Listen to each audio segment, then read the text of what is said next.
There's no real definition for the word industry plant. It's not like this word is in the dictionary. The only dictionary it is in is the Urban Dictionary, the People's Dictionary. And in the Urban Dictionary, the definition they have for an industry plant is an artist who has a major/indie label backing their movement but presents themselves as independent. We're going to be looking at the most accused industry plants in the world today. People who just came out of nowhere and just had success like it's nothing. That Kai sent somebody, that's some industry plant. He gonna be talking about pants. So he's an industry plant. He's an of course, he's the opposite. Total. That exact genre is the most industry plants. It's about like Kanye was talking about Kai Cenat, calling him an industry plant, and Kai on stream trashed Kanye's merch that he personally sent Kai. Yay!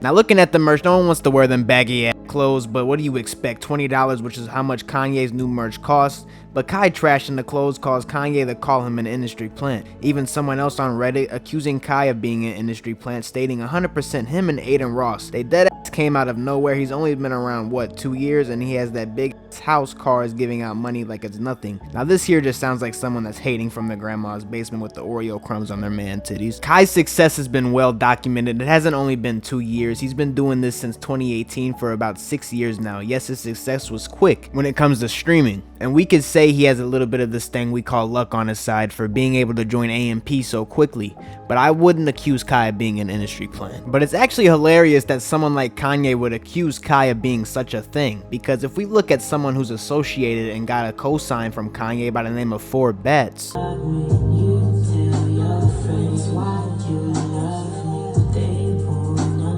I could say this with my chest out. This guy right here, Four Bats, is an industry plant. Bro has 4 songs and a cosign from Kanye and Drake. The biggest TikTok industry plant I've ever seen since another person we're going to talk about in this video, but you guys might have heard these songs. I'll come and slap by 8 p.m.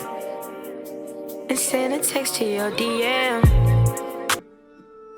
She like, boy, go find someone you love. Now really it is questionable. How does this dude have 4 songs all in under a year and he's working with the biggest artists? Someone even saying he's good, I'm not gonna lie, but it's annoying as fuck that the industry just props up fake artists and expects everyone to go, ooh, shiny. I get it when they work their way up to the top and now the label is making them shine, but nothing about this dude shows that he's been on this for a while. 13 million monthly listeners on Spotify with 4 songs and 1 freestyle. Yeah, the industry is juicing this guy up like a turkey. Now it was actually revealed in March that Four Bats officially signed the OVO sound with Drake after they did their song They Got Together, which was a remix to the only second song he dropped, Date at 8. What did I do to deserve you? Don't even know what I did.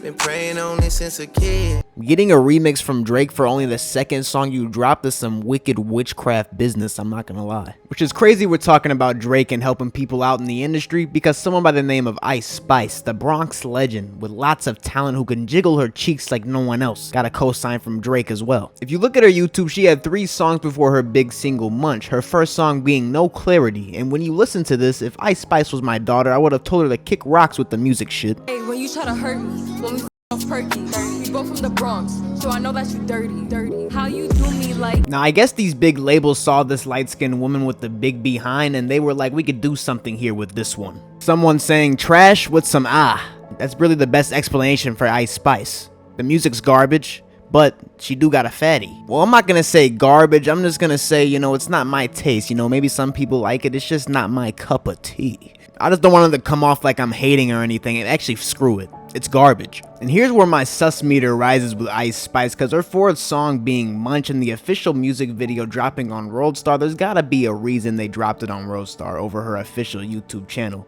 I would just say her YouTube channel wasn't big at the time. They wanted to release the Munch music video, so that's why they dropped it on Roadstar, which obviously has surpassed tens of millions of subscribers. Who else as a kid used to watch the Worldstar twerking compilations? Only me?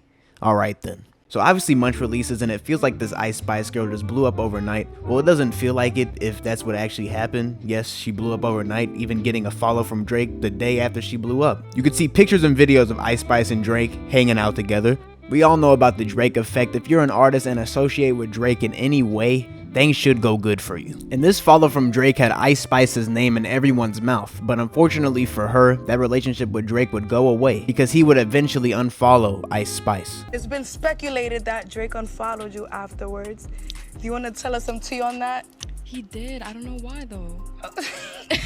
Shame on you, Drake. Shame on you. You shouldn't have done that. It's okay though. She's out here. It's all up. Now, why would Drake unfollow Ice Spice? The man DM'd her and said her music was hard, which was obviously a lie. My man's Drake probably just wanted the pipe, and Ice Spice didn't let him get to the yams. Or we could go with that he wanted to actually sign Ice Spice to OVO Sound, but he couldn't. Now, why couldn't he sign Ice Spice to OVO? She was obviously independent when she dropped Munch, right? Well, she actually went viral before dropping any music, where she was in talks with producer Riot USA after she went viral for doing the Bust It challenge on Twitter. Riot would produce songs for Ice Spice in 2021 that I can't find till this day. My only guess is before Munch dropped, she was in talks with major labels already. Then after it dropped, I'm sure she had a deal waiting for her, causing her not to sign with Drake and Drake throwing a fit over it. But I'll give it to her. I mean, she has immense talent. I mean, really just great on the mic, the vocals, lyrics, all that. And she could shake that bosom. But someone else that isn't an artist, but people accuse of being an industry plant that also got hit with the Drake Midas touch is someone by the name of Bobbi Althoff, however you say her name, the one who does the awkward interviews. She would actually get Drake on her 4th podcast as a podcast guest that she actually deleted. Drake and Bobbi would both unfollow each other soon after the podcast release. Reports came out that Bobbi was actually kicked out of one of Drake's parties. One of the people at the party stating, "I have no idea how she got in because she was not invited by organizers or hosts of the event. If you look up the past history between her and Drake, it's easy to see why she wasn't invited and why she was removed as soon as possible." She would then go on the Baby It's Keke Palmer podcast in February of 2024, and Keke Palmer asked about her and Drake's situation. Here's how Bobbi responded.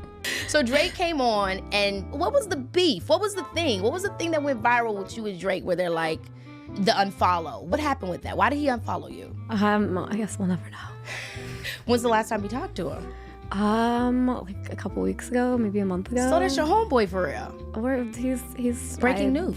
He's a very nice person, and he's definitely clearly changed the trajectory, of my whole career. So I found out about you from him.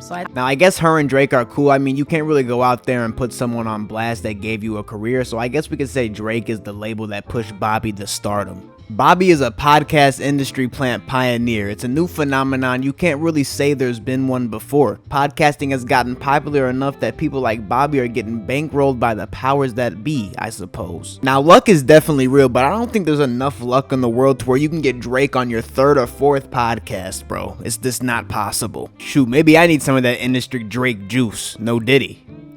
Maybe I'm good. I probably have to go to a Diddy party if I get in the industry. Speaking of industry, let's talk about Lil Mabu. It's obvious bro grew up in the Caucasian suburbs with neighbors that come outside with a smile on their face and a big mug of coffee when they walk the dog. This dude's family owns 2 properties that come in over a total of $12 million. Peter DeLuca, Mabu's father, is a funeral director as well. Mabu actually made music in 2019 before gaining popularity in 2020. And the old music from Mabu was really different than what you hear today, that drill stuff he be dropping. I got this money, now my wrist shaking, heartbreaking. If you don't know where I'm at, I'm in the crib, hit making. Now you could obviously see why he changed up his flow. In 2020, he dropped his first song that he would see do well, called Miss Me, that would reach 300,000 views that year. Had to go and run up on my bands.